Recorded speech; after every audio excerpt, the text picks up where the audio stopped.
I think my only comments are that I'm incredibly grateful and thankful having been a part of the association, but even more so those who have followed after me and kept the core values, have put them into play, put them into practice, and very hopeful, excited about what's to come. And I know how challenging the next few months are going to be, but I give a lot of credit and am confident that our campuses will be safe places for growth and conversation.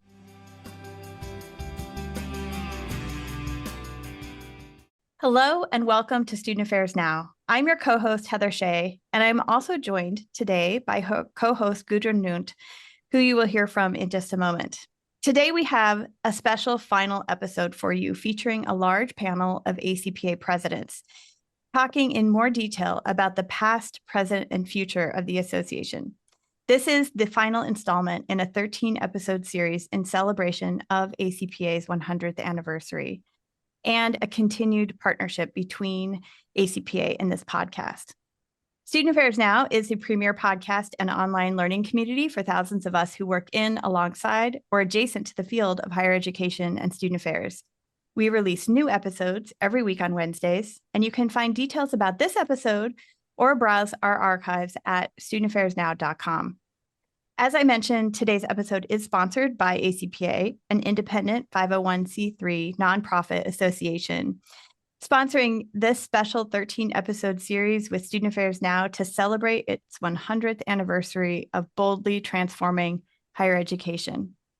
As I mentioned, I'm your co-host, Heather Shea. My pronouns are she, her, and hers, and I'm broadcasting from the ancestral, traditional, and contemporary lands of the Anishinaabe, Three Fires Confederacy of Ojibwe, Odawa, and Potawatomi peoples, otherwise known as East Lansing, Michigan, home of Michigan State University, where I work. All right. Hello, everyone. I'm your co-host, Gudrun Nyunt. My pronouns are she and her, and I'm an associate professor and program coordinator of the Higher Education and Student Affairs program at Northern Illinois University. I also have the honor to serve on the ACPA 100 Core Committee and as ACPA's Vice President of Membership. I'm joining you today from Northern Illinois University, which occupies the homeland of the Anishinaabe peoples, also known as the Council of the Three Fires. And so let's get started with the conversation today. We have 5 wonderful guests here. Jill Carnaghi, who was our ACPA president from 2000 to 2001. Paul Shang, who was our ACPA president from 2002 to 2003. Stephen John Quaye, ACPA president from 2017 to 2018, and our incoming past president. Rachel Aho, our current ACPA president. Jonathan McElderry, our current ACPA president-elect. And Heather, you're serving as our co-host, but we should also mention that you served as president from 2023 through now and are currently serving as past president. And so I shared a little bit about, all of your history with ACPA, but please introduce yourself and share outside of ACPA what you're doing for work. And so why don't we start with you, Jill? Hello, I'm Jill Carnaghi. I am more than happily retired, enjoying it immensely. My preferred pronouns are she, her, and hers. I'm joining you today from my home office in St. Louis, Missouri, which occupies the homeland of Osage, Kaskaskia, and Kickapoo tribes. All right, thank you, Jill. And we'll go in order of your ACPA presidencies. So Paul, you are up next. Hello, my name is Paul Shang, and my pronouns are he, him, his. And I'm joining you today from Eugene, Oregon. And this is the traditional homeland of the Siuslaw and Alsea tribes, and also the Kalapuya people. I am happily retired, and I spend a lot of time doing volunteer work locally, and am a member of the Rotary Club, and also try to hit the gym as frequently as I can. Awesome. Stephen, you're next. Hi, everyone. Stephen Quaye, he, him, his pronouns. And I am zooming in today from Columbus, Ohio, where I work at The Ohio State University, which is on the homeland of the Shawnee and Miami, Wyandotte, and Delaware people. I also want to acknowledge, in addition to this land acknowledgement, the forced slavery of Black people who built much of what we call the United States of America. I am not yet happily retired, though I hope to be in Paul and Jill's shoes at some point down the road. But I am currently serving as an associate dean in the graduate school at Ohio State, and I'm responsible for advancing the recruitment, retention, and mentorship of graduate students and postdocs at Ohio State. Happy to be here. Wonderful. All right, Rachel. Hi, everyone. My name is Rachel Aho. I use she, her pronouns, and I am speaking to you today from the ancestral homelands of the Ute, Paiute, Goshute, and Shoshone people, otherwise known as Salt Lake City, Utah.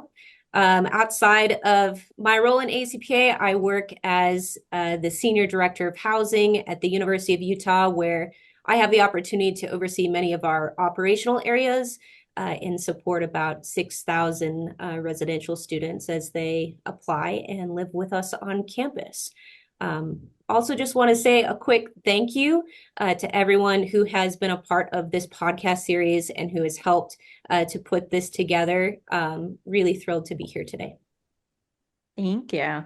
And Jonathan. Hi, everybody. My name is Jonathan McElderry. I use he, him pronouns, and I serve as the Dean of Student Inclusive Excellence and an assistant professor at Elon University, which occupies the homelands of the Occaneechi Band of the Saponi Nation in Elon, North Carolina. In my role, I serve on the senior leadership team for both the Division of Student Life and also the Division of Inclusive Excellence. Happy to be here. All right. It's so great to have all of you here. And so, Jill, why don't we start with you? What do you recollect about ACPA as an association in the years of your presidency? And how have you seen over the past 20 or plus years that you've been involved with the association change and grow? You're so polite. I'm older than dirt and have been involved in ACPA when I had dark hair, right out of graduate school. And it was really Lou Stamatakis and many other great people at Michigan State that pointed me in a wonderful direction that I've been thrilled to be a part of. And as a young professional, before computers and everything else, to put together the newsletter for the Commission in Residence Life, and then getting to know Charles Schroeder, Susan Komovies, just a lot of incredible individuals that had leadership positions at the time at ACPA. So when it came time to run for president, that was not at the top of my fun list, but I really thought I'd gotten so much from the association and the profession. I really thought it was my turn to give back if I was elected, hoping that the person running against me, I would be happy to serve him. That's not the way it turned out. So I took the reins with the help from a lot of people. And at the time, ACPA was probably about 9,000 strong. I would describe it, and this is where, Paul, you can jump in. I would describe it as a very generalist association that captured a lot of young professionals right out. I mean, we thought we were hot shit and ran the world, so we ran the convention and the association. And I think the big pieces, when I think back to that time, well, then even when I saw 2000 to 2001, I thought, oh, Y2K2, the world is coming to an end. It didn't. Now it may this year come to an end, depending on the next month or so, but I digress. And really, I think the focus, the commissions, standing committees, state divisions, all of those intersected in various ways that you could find a home. If you didn't have the resources and you lived in Ohio, you could connect with Ohio.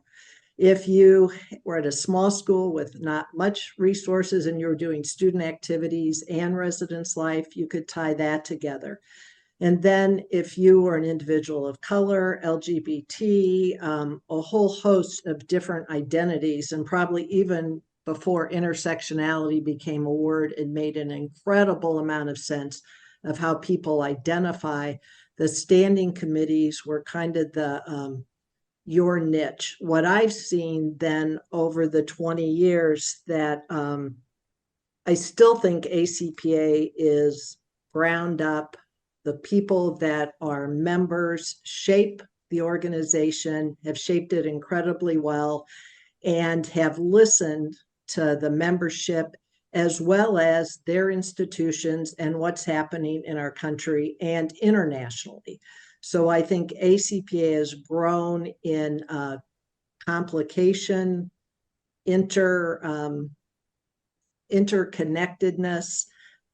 From what I observed, and I was fortunate enough to go to this last convention as one of the old presidents, that I think the focus on social justice has only gotten stronger and is only more critical today. I mean, it was always critical, but did we, the masses, recognize it? No. But I think now more than ever, ACPA has a critical role to play with focus on social justice, as well as providing new professionals, as well as from young to old, a place where personal and professional identities can be articulated, identified, and a place where I'm not sure anybody feels totally comfortable ever, but it's a safer place than a lot of other institutions. And I think that's important for the student affairs professional to be clear with who they are. So then when they're working with incredibly diverse populations, and I just don't mean ethnic or sexual orientation, but just the whole, I mean, who we have coming to college, that I think ACPA assist in, they provide kind of the continuing education once somebody gets out of a master's or a doctorate or some other educational piece of how, I mean, I know I'm just antiquated and out of it because I haven't kept up with the literature and the terms, technology, and even how people think of themselves and of others. That's a critical piece to keep in mind and to move forward. And no matter the age, people have got to keep up with that if they're going to serve themselves, their students, the campus, and the greater good. I will stop there. Yeah, thank you, Jill. And I was actually lucky to join right during your presidency. That's when I was in grad school and became an ACPA member. And so definitely a lot of the things you said, right, resonated with me as someone who grew up in Europe and then came to the US as an international student. I found ACPA a really great space to explore some of those identities, right? And really think critically about how do they shape me, who I am, and how I show up as a professional. So thank you for that. Paul, what would you like to add? Well, I totally agree with everything that Jill said. And that could be scary. I know it, and you know, we've agreed a lot in the past. Yes. There've been disagreements too, but hey, you know, it's all fun. I think that for me, what I really have observed about ACPA is that it's continued in terms of its core values. They are revisited and reshaped and discussed in different, more contemporary ways every time. But the core values of ACPA have been really very consistent, and I've appreciated that. There's the emphasis on diversity of all different kinds. There's the opportunity for, I don't know how to say this, but for newer professionals, younger professionals to be involved and to discuss the experiences that they are having and to share that. And those get incorporated into the programming and the views of the whole association. Something that I think is really important, I want to just say it from the very beginning. The last time I visited ACPA this past year, I found it to be an incredibly confident and well-organized and very disciplined association. Things went well. The programs were great. The presentations were excellent. The use of technology was quite impressive. So I, as a past president, just very pleased. And in addition to the continued emphasis on scholarship, as well as providing high quality programs, I thought it was great for the expression of new ideas and for people to be able to get together and share what's happening on their campuses. So I applaud the direction and the changes and everything that has happened in ACPA and really find it to be a very confident, very high quality professional association. Thanks so much, Paul. I want to also just provide a tiny bit of context. Paul was my master's advisor at Colorado State University, and I owe my involvement in ACPA to him. So if you haven't watched my individual interview with Paul on Student Affairs Now, you should definitely go back and do that. So thank you, Paul, for inspiring all of us and the next generation of leaders. Jill, You're very kind. You're welcome. Jill, I want to go back to you for just a moment, because I think one of the things that we have discussed, I think peripherally, but maybe not directly within this podcast series, is the relationship that ACPA has with other associations, and particularly with NASPA.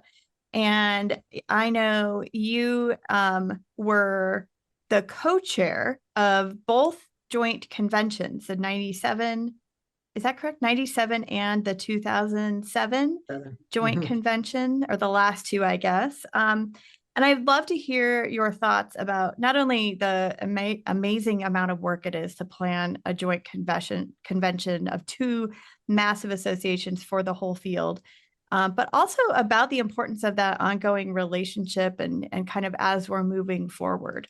Any thoughts you'd like to share? Probably not. No, I love being involved in a convention or annual meeting or conference, because I was on one of NASPA's conferences, and then ACPA calls them conventions. Then we said, okay, what the heck do we call this thing? And so we called it an annual meeting, which made no sense because it happened it was 87, 97, and 2007, but we made it up. And in all sincerity, I loved being on both joint conventions, and we really tried to streamline it so we didn't have a cast of thousands doing the planning.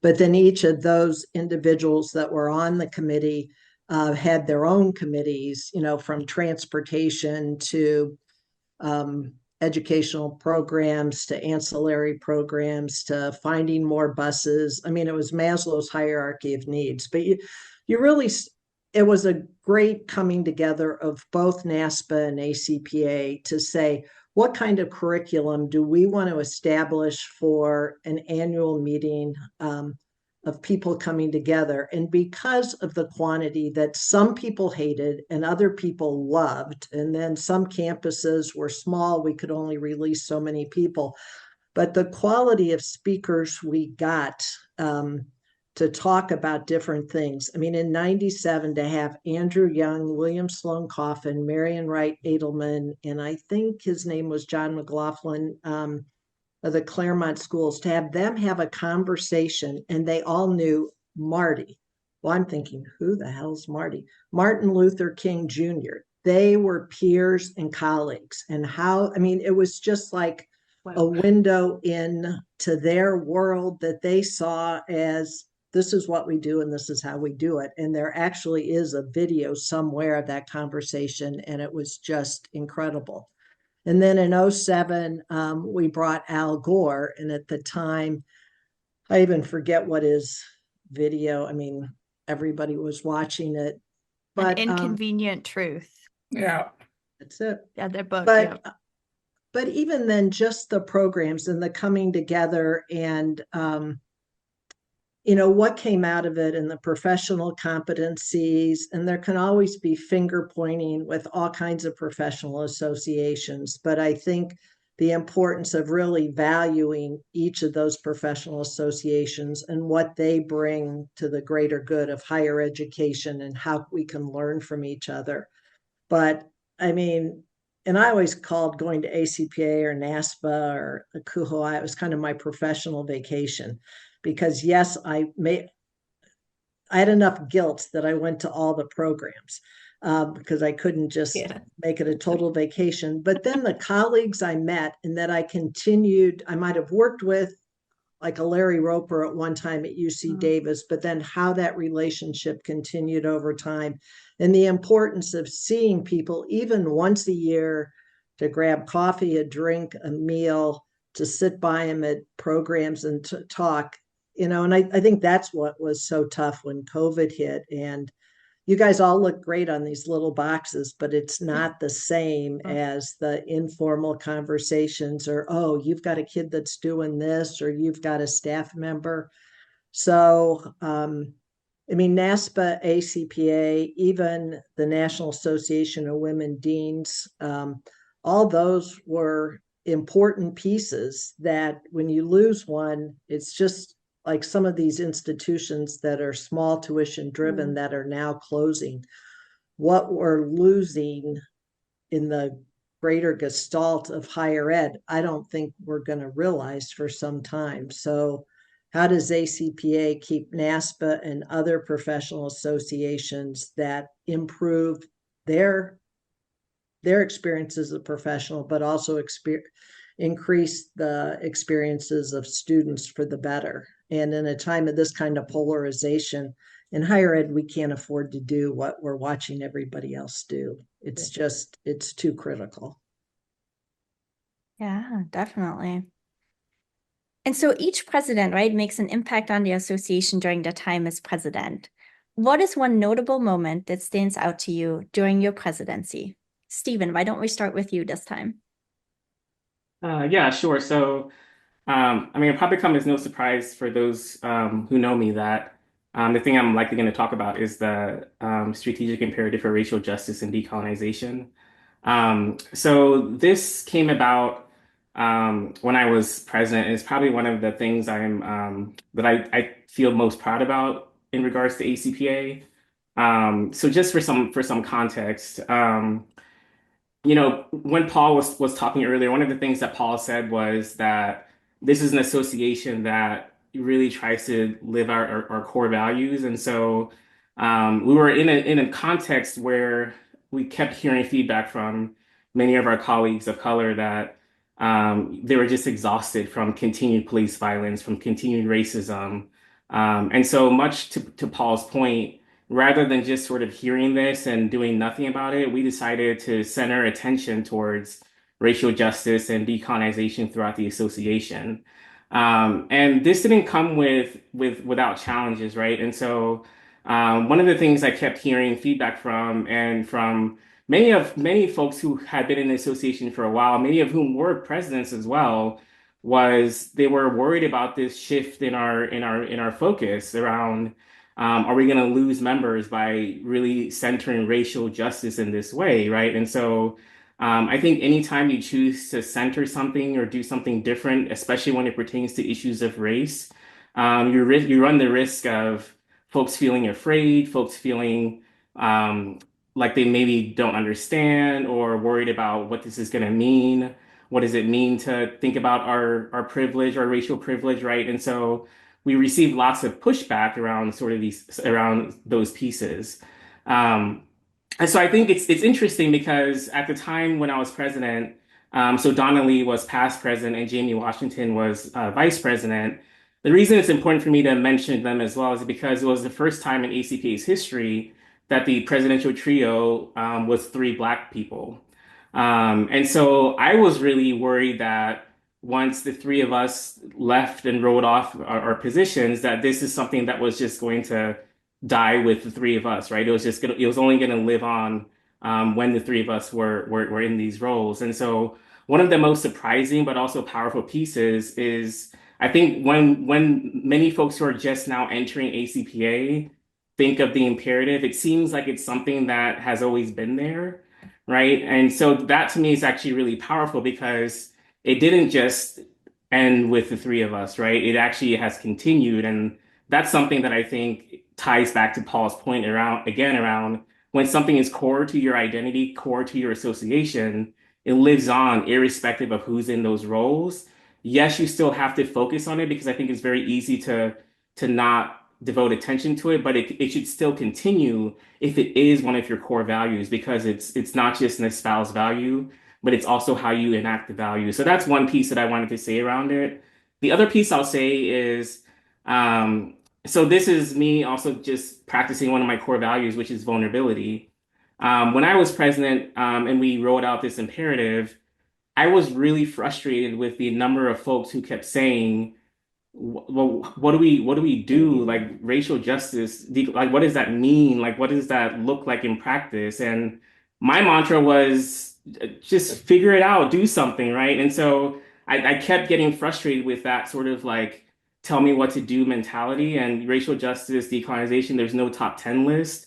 And so rather than continue to get frustrated, one of the other pieces that I thought was really powerful was the ACPA Foundation providing us financial support for us to actually host a writing retreat for me to bring folks together, one of whom is Rachel, in the space today, bring folks together to actually operationalize and concretize what this looked like in practice. And so the other piece that I think is really powerful about ACPA, and I'll make the tie here, is our scholarship. And so, we have the Journal of College Student Development, we have About Campus, a Bold Vision Forward, which is another sort of piece. During Dre Domain's presidency, they also created this report on like just where folks are around burnout in our association among staff, right? As we see lots of folks leaving the student affairs profession. So I say all of this to say that ACPA has always been on the forefront of putting what we value into words, into action, into our scholarship. And this is another example of it. And so to me, like that helped folks think about how to put those values around racial justice, around decolonization into practice. And I'm happy that this continues to move forward throughout the association. So then the last piece I'll say here is that one of the sort of pieces in this framework, a Bold Vision Forward, that I really want to point out because it ties directly to some of the things that Jill has talked about today, is this notion of paying attention to our history. So what I've really appreciated from your comments so far, Jill, is you've just reminded us around the seminal historic pieces of the association when we think about the formulation of our commissions, our coalitions, when we think about the pieces of scholarship that we continue to lift forward, when we think about pieces like Learning Reconsidered, right? So to me, I think when we don't pay attention to our history, the saying goes, we're doomed to repeat it, right? And so one of the things that I think one of the reasons that we wanted to center history in this document, A Bold Vision Forward, was to remind folks that we can't just let go of the past, right? We have to remember the past plays a role in the future. And when it comes to racial justice and decolonization, like let's think back to how we started this podcast. We all named the lands from which we were zooming in, right? Because it's a reminder of the historic nature of how our places were founded, right? On native lands, right? That we continue to not center Native and Indigenous peoples. And so this is an effort to do that because it's tied to our history. So for me, I think this imperative was one of the most seminal pieces during my presidency. And again, I'm happy that it lives on beyond the Black presidential trio of Donna, Jamie, and I. So that to me is like really heartening because it illustrates, again, to Paul's point, the core values of ACPA that continue to get reinforced throughout future presidencies. Yeah, thank you, Stephen. Paul and Jill, do you have anything you'd like to add? Either one of you. Take it away, Paul. Well, I just would want to add or follow up, if I could, on Stephen's comments. It's important that the association revisit these values, these core values, and I think it's important to have this discussion, and it's important to cause this kind of creative disquiet, if you will, because this is how you move forward on things and how you reinforce what it is that the organization believes in. I meant to write to Stephen when he was experiencing the concerns that people were raising, because when we talked about affirmative action years ago in the association, we had very similar kinds of concerns. Why did we actually have stated quotas? I mean, and this was back in the affirmative action days when people were arguing about, well, there shouldn't be quotas. There should just be good intentions. No, we didn't do that. We put down in our affirmative action statement that there were going to be quotas of people of color, of LGBTQ people, and this is what we were going to aspire to. And if we'd already achieved them as an association, that's cool. But we always wanted to have this notion that we were going to be a diverse association. So Harold Cheatham was the president when I wrote or proposed the affirmative action statement that was called then People Get Ready, because there's a train a-coming. Remember that great song. And we had official quotas, and there were all kinds of concerning comments, if you will. But that's the kind of association we are. We put our beliefs right there on the table, and everybody can see them. And I'm very proud of that as and a member of ACPA. Which Paul, when you mentioned Harold Cheatham's name, I remember I think I was graduate student member at large. I mean, I don't know, we had a lot of long titles for this exec council. And I remember just sitting there as my head's like pivoting around with Peggy Barr and everybody else. But I remember, there were some contentious conversations for Bob Brown to lobby and push to get the name of the journal changed to College Student Development. That was no easy task. That was met with uproar. That passed. And then another contentious where I wanted to crawl in a hole is when Harold Cheatham, who is the most quiet, mild-mannered person in the world, was pretty much outraged because he said he had to have been some member at large of something, but he said, no Black man will ever be president of ACPA. And for him to believe that, and then for him to aspire to it, and then me working with Greg Roberts, it's just amazing how I think Stephen and Paul, back to the core values, how we stayed with it. And there was a time when Charles Schroeder and Linda Clements to really, I felt like ACPA was part of an admissions office about how did we recruit new members and how did we really go after diverse members and to really grow the pie, not only in numbers, but diversity. And there was a time, during my presidency, thank heavens, the Boston Convention made money because we needed just at the time, it wasn't simple at all, but a way to record membership and to keep it up to date and not just, have it in somebody's drawer, but just the technology and what kind of software program we needed. And if Peter Brown left the national office, I don't think we even called it international office at the time, we'd all be screwed because it's like, how do we manage this? So, some of those basic needs to take care of in a somewhat timely manner, I think we were pretty slow at times, but then to put that so there could be conversations about racial justice and moving the scholarship forward in some of those diverse areas that were not getting attention. Yeah. And so we've talked a lot about kind of the past presidents. And so Heather, I'm going to ask you to switch from co-host to panelist for a second. Your presidency just ended. What was a notable moment during your presidency for you? Yeah, well, as I'm listening to Jill and Paul talk about the history, I think the significance of having the opportunity to serve as the president while we're celebrating our 100th anniversary. And I should also note the planning for the events of the year began well before my presidency.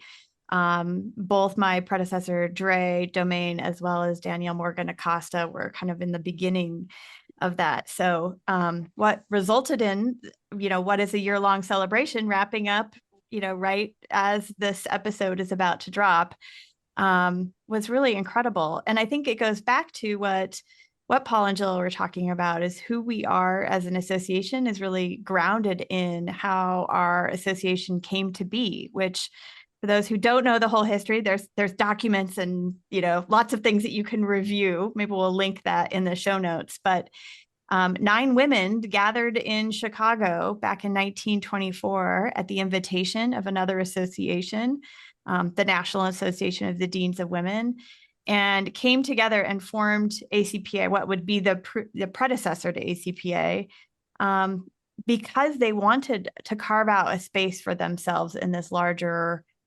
field. And they weren't welcome in other associations at the time. And I think that growth and significance of our founding story is that we have been, since 1924, boldly transforming higher education. And it was really, really incredible to return to Chicago in 2024, 100 years later, and recognize the ways in which our association has changed and grown, but also remains the association where people can come together, learn, receive incredible professional development, but also be challenged to really think differently and boldly transforming higher ed, I think is an appropriate tagline for ACPA. So that would be the moment that stands out to me. And I could probably go on and on about how incredible that Chicago convention was.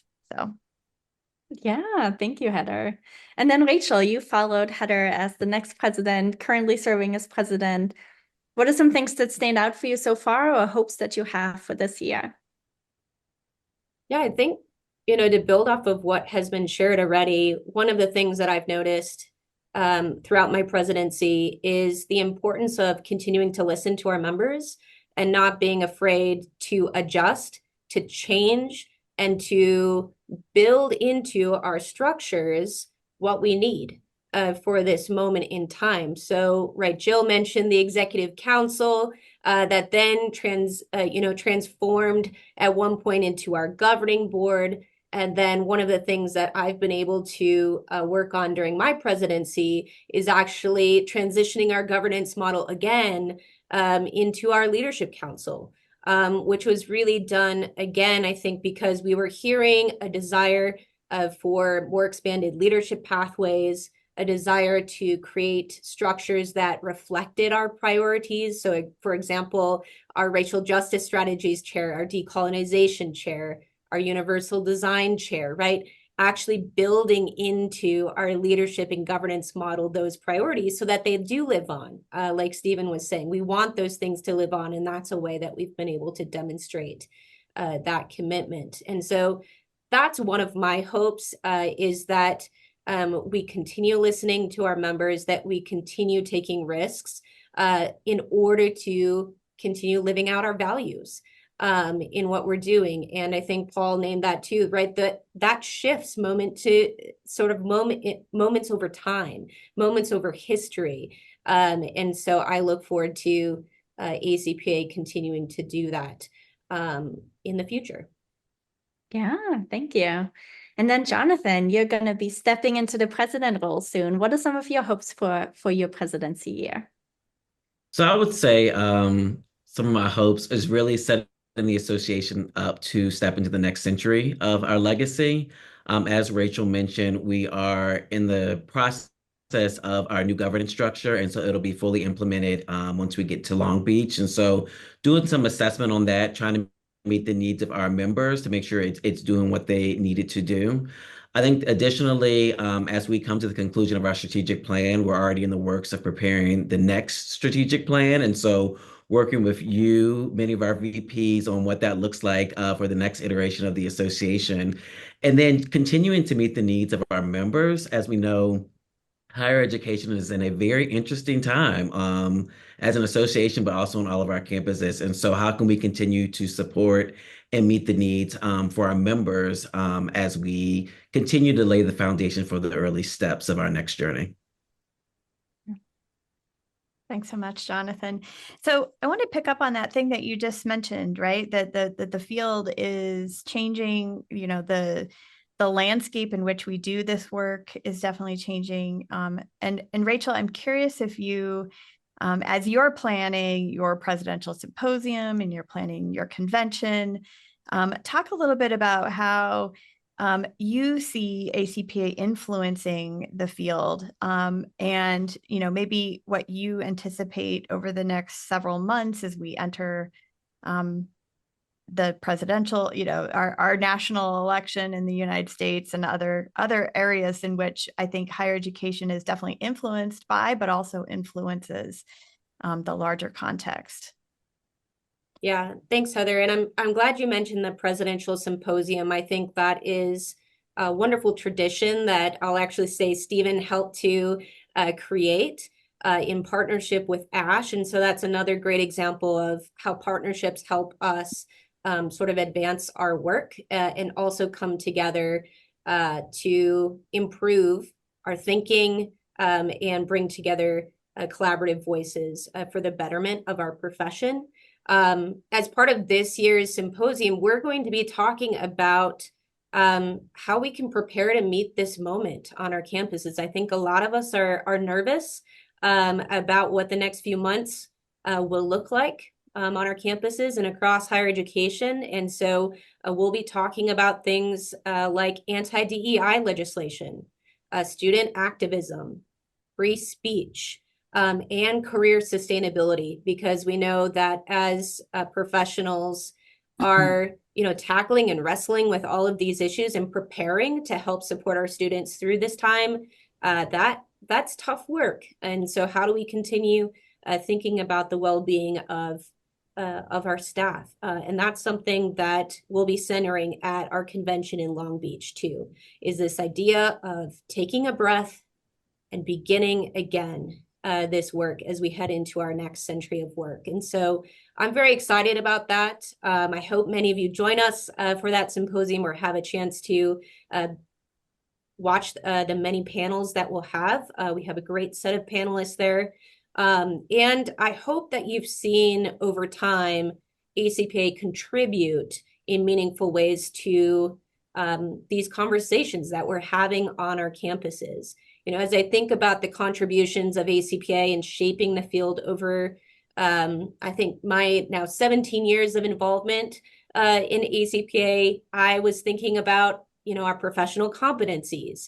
I was thinking about the curricular approach, which, impacts my work in housing in many ways. I was thinking about racial justice and decolonization. I was thinking about how we support our next generation of student affairs professionals on our campus, and how NextGen has influenced how I then go back to my campus and mentor and bring forward new professionals. And so what I love about ACPA is that I think the ways in which we gather and model through our events and our programming set an example for what our professionals then bring back and do on our campuses. And so when I see, our staff or my colleagues come back to my campus, I see them talking about, hey, how do we do gender inclusive bathrooms? Hey, how do we set up staff affinity groups?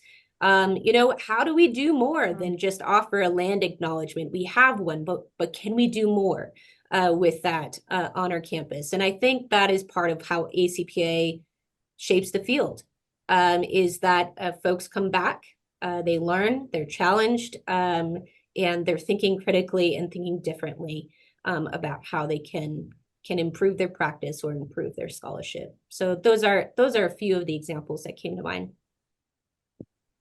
I just wanted to interject, since Rachel spoke so well about shaping the field.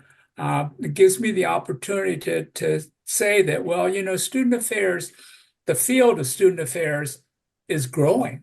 And there are many, many people, many professionals who are in student affairs that don't even know they're in student affairs. So Sure. I think as an association, that's something else that would be important for us to do, just as when we went ahead and expanded and acknowledged the role that people play in community colleges. we should talk about our colleagues in academic advising. We should talk to our colleagues that do orientation. We should talk to our colleagues who are in career development, job placement. This is all student affairs work, and we need to promote the notion that we all have things in common. We all have challenges in common. We should work together and share all of our experiences in the various ways that we serve students.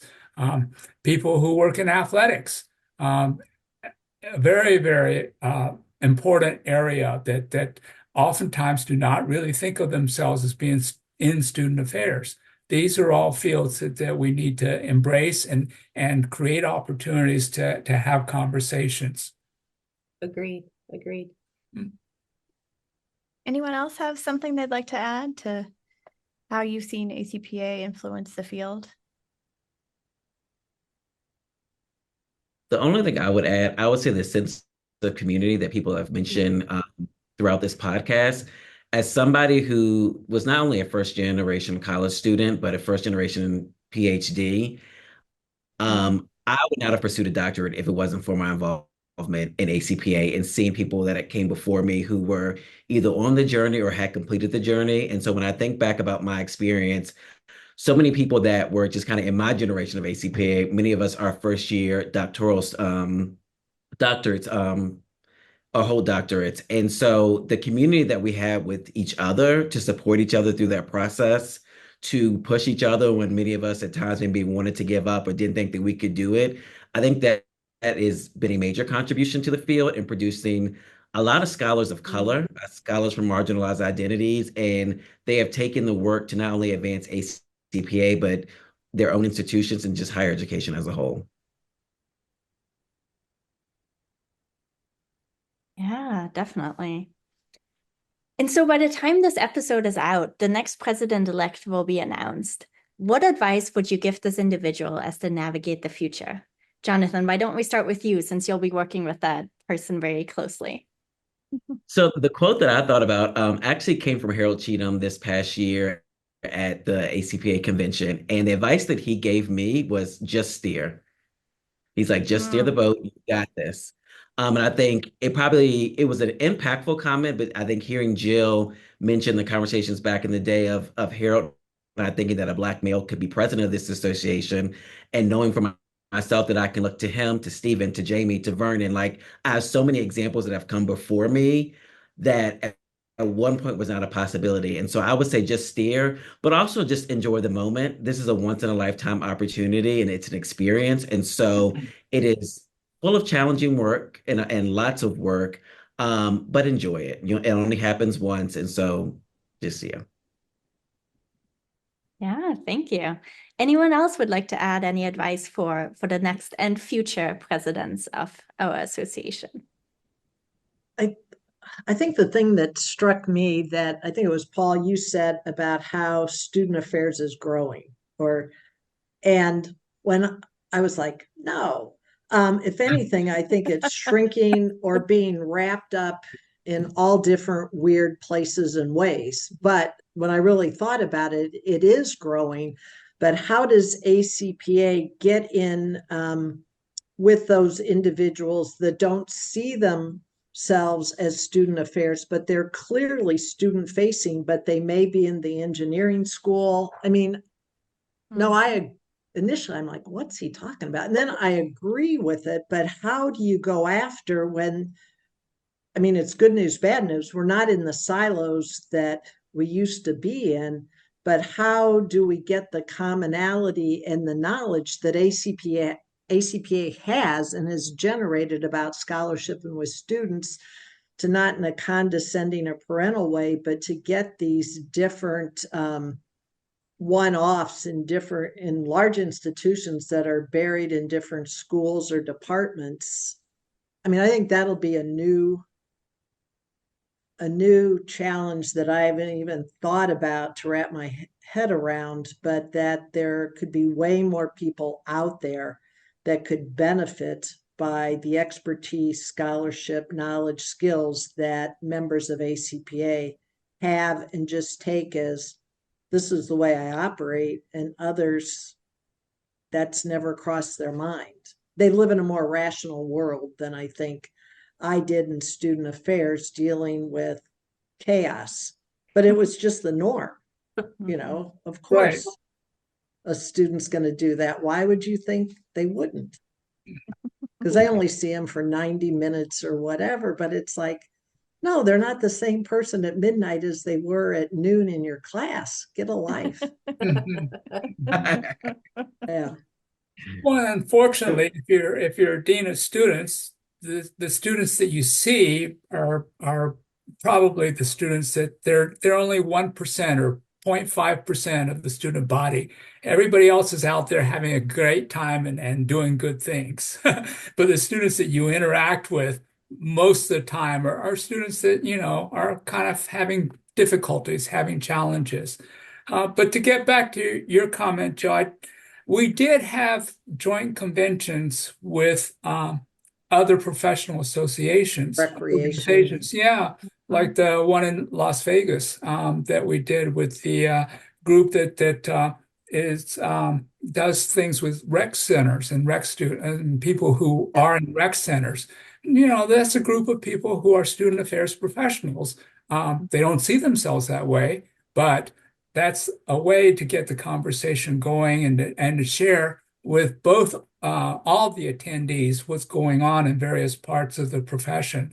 So that's something to do. I think that reaching out to NACADA, if there still is a NACADA or a NODA, the National Orientation Directors Association, or whoever is the Academic Advising Association these days, and trying to get some conversations going and joint publications perhaps, or even conventions are ways to broaden the knowledge that we all have about what's happening with people serving students.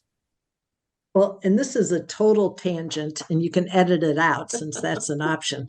But I just with listened any to of my comments too. So, but I just listened to a podcast yesterday that the author was talking about phone-based childhood and play-based childhood. And then, of course, I'm at a restaurant last night and I'm watching this little kid that could hardly hold the iPhone, and these kids had pads that they're all in their own world. And how does a phone-based childhood versus playing and interacting with others, how is that going to flow through to college?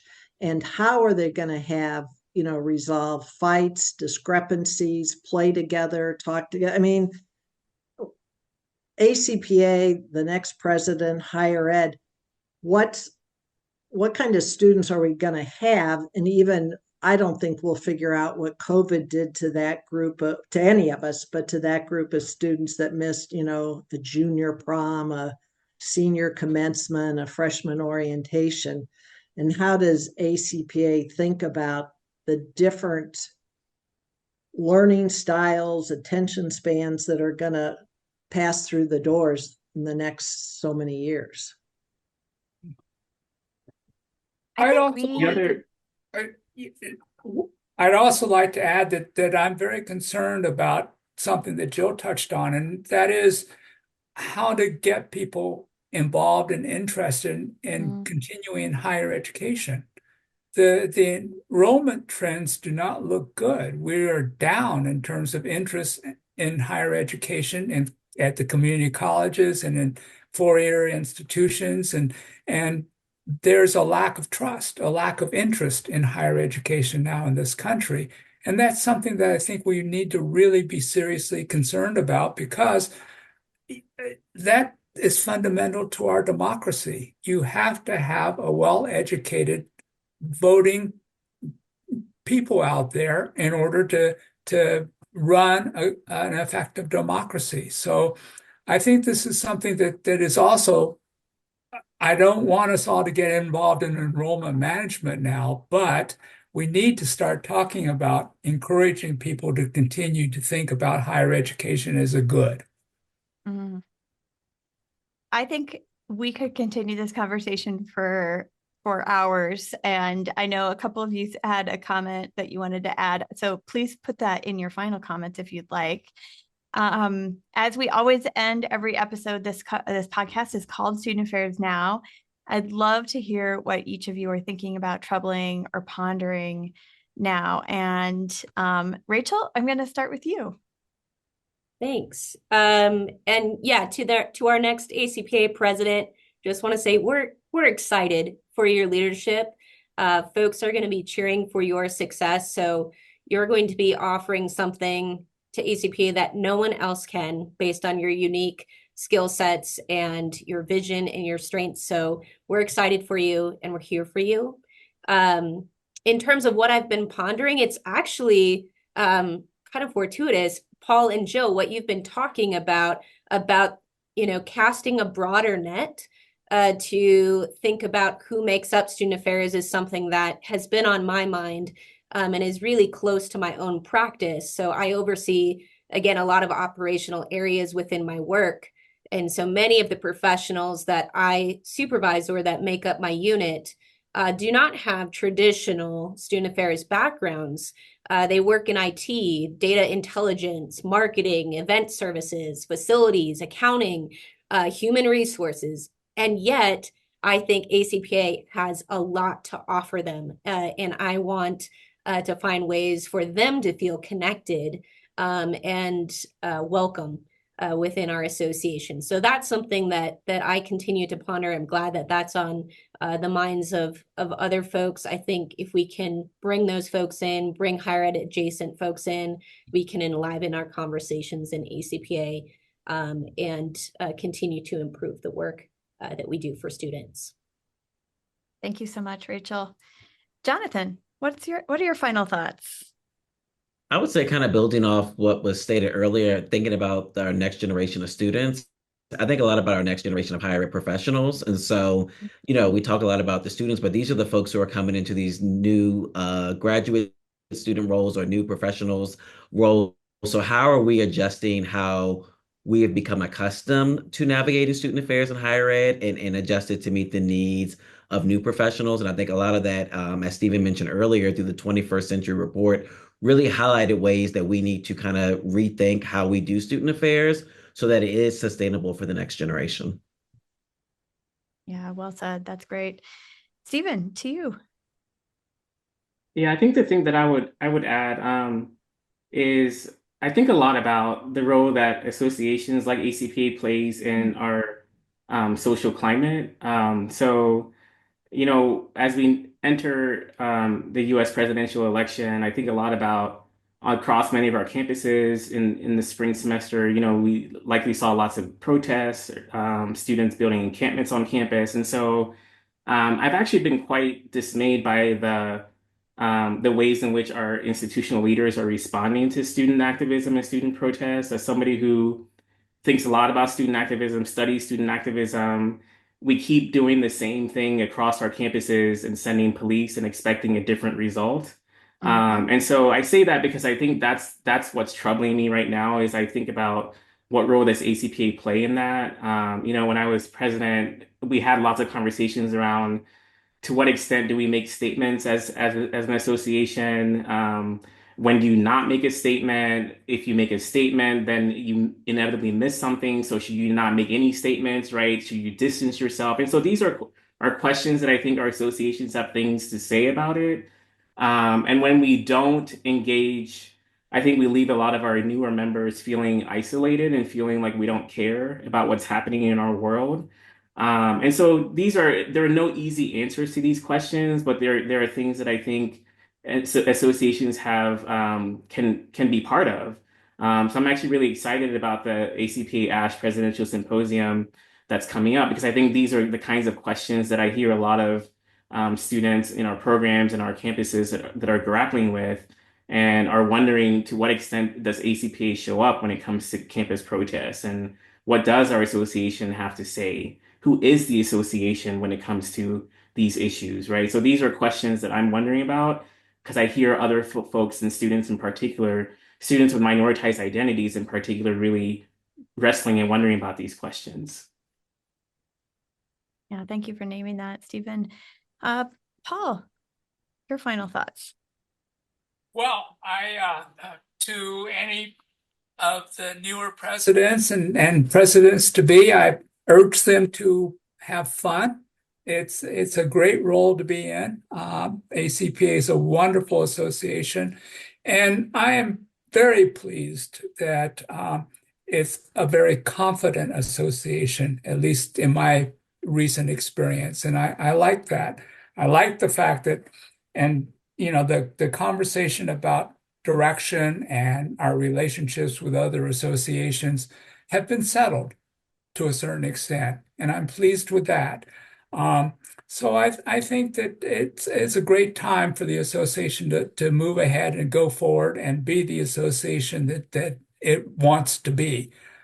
Listen to the participants, listen to the people who make up the association, and take that association in those directions that serves students and serves all of our professionals that are part of the association. I guess the last thing that I would say about the situation and with regard to higher education is that, again, it's a difficult time. And I think, contrary to what might be happening these days, because I know people working on campuses are extraordinarily busy, but it's really, really important, I think, for student affairs professionals to be out there talking with students and meeting with them and going to the different kinds of activities that they have and to be present. And I keep hearing about how contentious students are these days.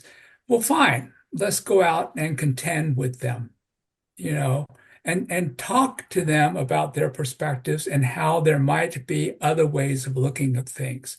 Because everybody is doing that with students. And I think it's very important for student affairs professionals to be doing it as much, if not more so, than everybody else. Thank you, Paul. Jill, you get the final word today. I think my only comments are that I'm incredibly grateful and thankful having been a part of the association, but even more so those who have followed after me and kept the core values, have put them into play, put them into practice, and very hopeful, excited about what's to come. And I know how challenging the next few months are going to be, but I give a lot of credit and am confident that our campuses will be safe places for growth and conversation. All right. Well, thank you all. This has been a wonderful conversation, and it's just been such a joy to hear from all of you and your perspectives about the past, present, and future of our association. So Heather, I'll turn it back to you. Yes. Thank you all. And Jill, what is the dog's name? Jack. Jack is adorable. For those of you who aren't watching, you definitely have to tune into this part of the episode and see Jack. Thank you, though, to our sponsor of today's episode, ACPA. I'm going to tell you a little bit about this association that we've been discussing today. ACPA, College Student Educators International, celebrating its 100th anniversary, is boldly transforming higher education by creating and sharing influential scholarship, shaping critically reflective practice, and advocating for equitable and inclusive learning environments. ACPA aspires to be higher education and student affairs' most inclusive and community-driven association by leading our profession in centering social justice, racial justice, and decolonization as defining concept of our time and the foreseeable future.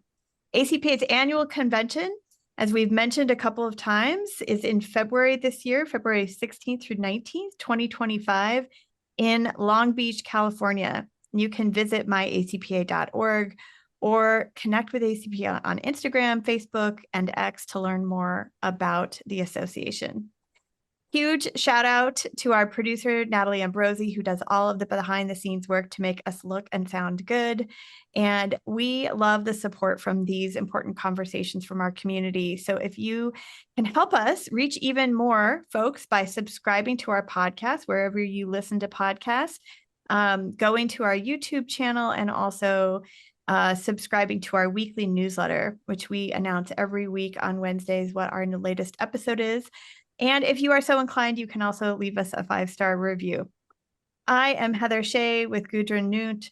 Thanks again to our amazing guest today. To everyone who's watching and listening, thank you. Take care of yourselves, be kind, and spread joy.